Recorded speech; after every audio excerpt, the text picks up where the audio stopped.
Hi guys, and welcome back. We're at our final video for the rhetorical situation. Really exciting. I can't wait to talk about strategy with you because it's probably after all of these steps, it's probably my favorite. So let me go ahead and do a screen share and we can do a quick review and I can talk to you about strategy. So here we are. The 5 steps of the rhetorical situation are writer's purpose, audience, topic, context, and the last one is strategy. If you haven't seen the rest of these videos, please go back and watch them.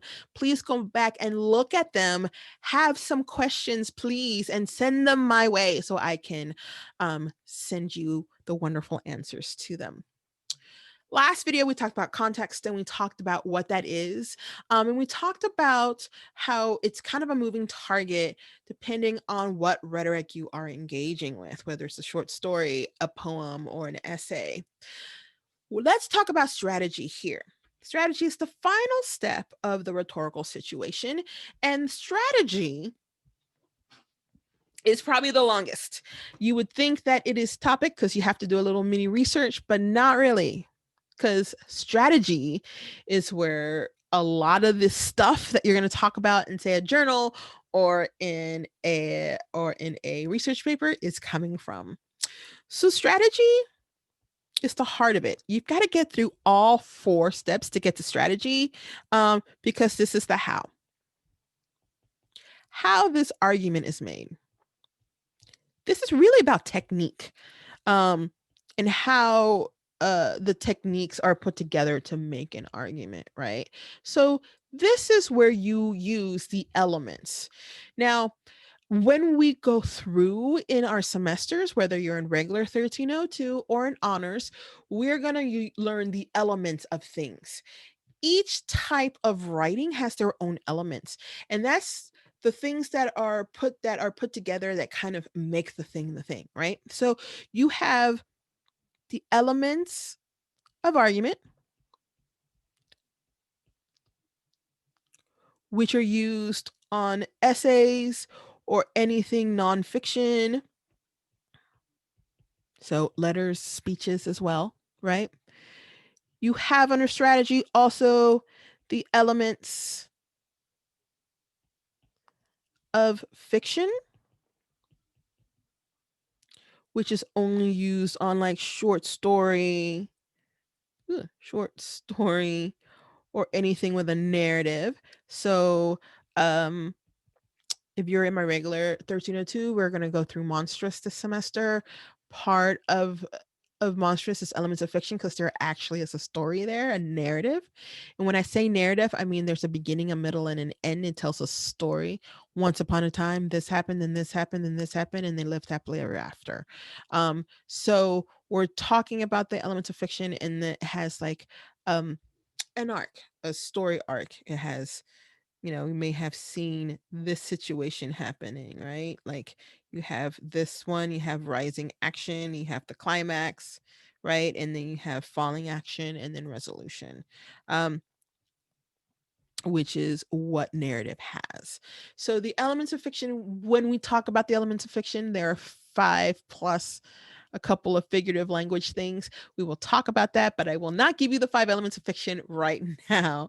When we're talking about poetry, we have, wait for it, the elements of poetry, right? And it talks about like rhythm and sound and rhyme and persona and all that wonderful stuff. So that talks about anything in verse. Poetry is in verse, right? And then you have the elements of design. And this is anything visual, anything that is drawn, TV, commercials, what have you. So those are the elements, right? And so you're not going to use all of these. You're not.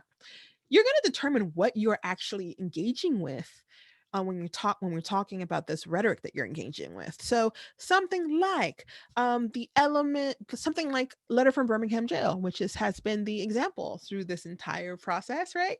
That is elements of argument. Why? Because it's literally a nonfiction piece.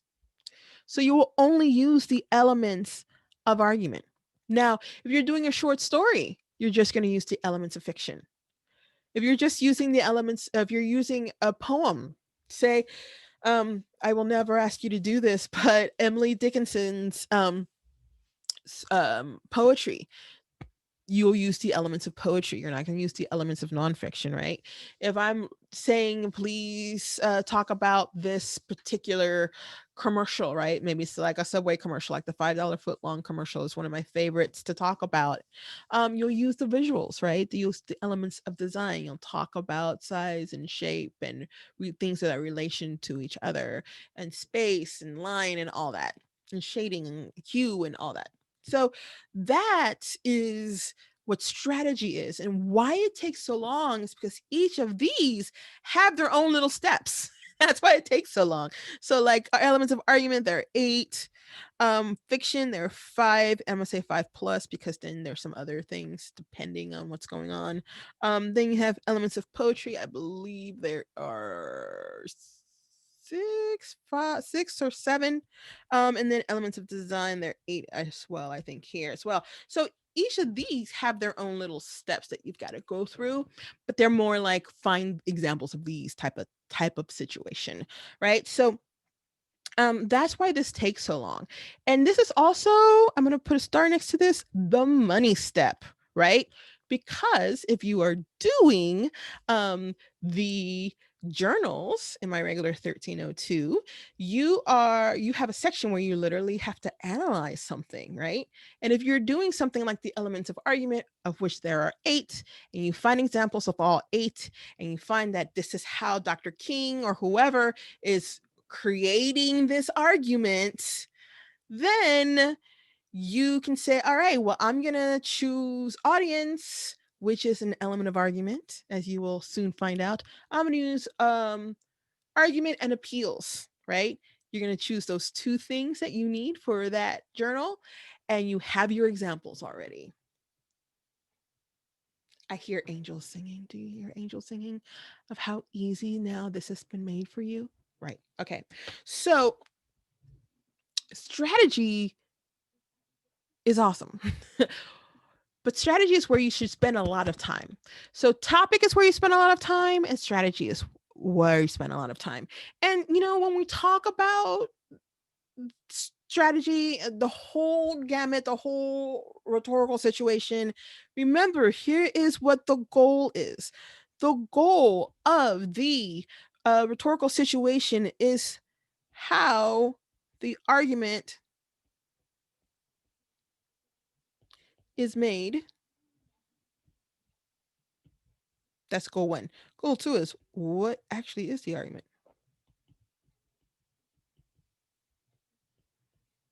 Right? That's the rhetorical situation. Our goal in this class, right? Class goal is this: how the argument is made. What is the argument? And then how the rhetoric is engaging with the social issue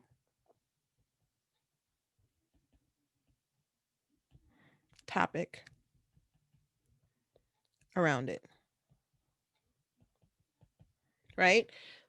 That's our goal in the class, to look at social issues and to see how the rhetoric is kind of engaging it. Or what I like to call, what conversation is the writer having? I say this a lot.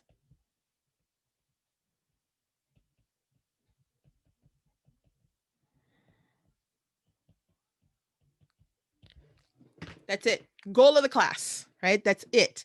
And how we get there is through the rhetorical situation, which is why we have to learn it, and we have to do this over and over and over again. It will get to the point that you'll be able to do this in your sleep. It will, because we do this so often. So a recap. Let's recap here on strategy. Strategy is literally all it is how the argument is made. And it's made based on what it is, whether it's an essay, or nonfiction or a speech. That's the element of argument. There's 8 of them. You'll enjoy them. It'll be great. Whether it's a short story or anything with a narrative, like a beginning, middle, end. It's the elements of fiction. So anything that tells a story, a fable tells a story, folklore tells stories. So that is elements of fiction. You'll use that to look at the strategy, how it's putting it together. Then you maybe you see a really cool poem, haikus, limericks, all that stuff. That's poetry. It's a verse, right? So you have elements of poetry that you can use there. Or if it's something visual, like a visual, like a commercial, a print ad, whatever. Then it's elements of design that you'll use there. So you'll use all that. You use one of those. All of those have their individual things of which you will learn as the class unfolds. And you spend some time because that is how the argument is made, which is one of the goals of the rhetorical situation. Another goal is finding out what the actual argument is. We have those two goals as part of the class goal, in addition to how the rhetoric is engaging with the social issue and topics around it. Um, that is kind of the actual verbiage of it. I call it what conversation is the writer having in the rhetoric.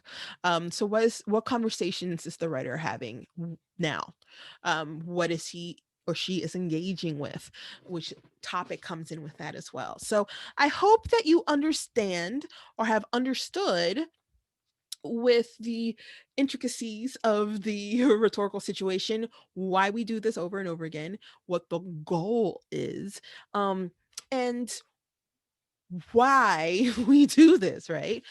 Because there's lots of opportunities to jump to conclusions if you don't have context. There's lots of opportunities to not really understand what's going on if you don't know what the topic.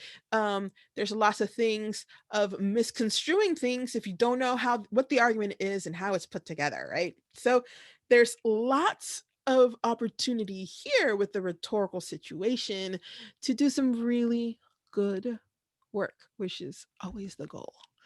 All right. With that, I will leave you. I hope this series on the rhetorical situation has been helpful. Please send me questions. I want to know what your questions are, except how do you do the rhetorical situation? That is not a question. That is me saying go back and watch the videos and give me something more specific.